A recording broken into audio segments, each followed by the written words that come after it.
Good මෝනිින් වල හැමෝටම සුබ දවසක් වේවා.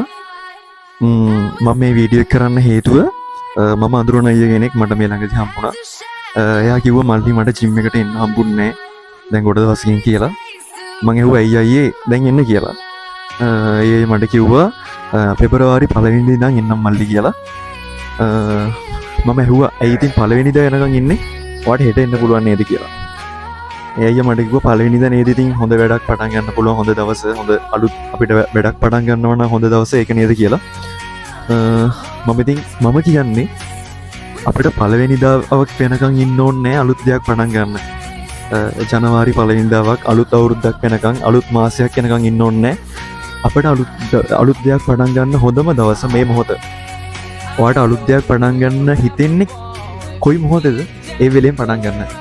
ජිම් එකට එන්න හිතෙන්නේ කොයි මොහොතේද? ඔයා ඒ වෙලෙන් පටන් ගන්න.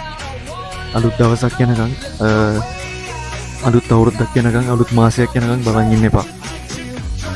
ඔයාට දවස් හිතෙන්න පුළුවන් ජිම් එකට එන්න කියලා. අලුතෙන් එන්න.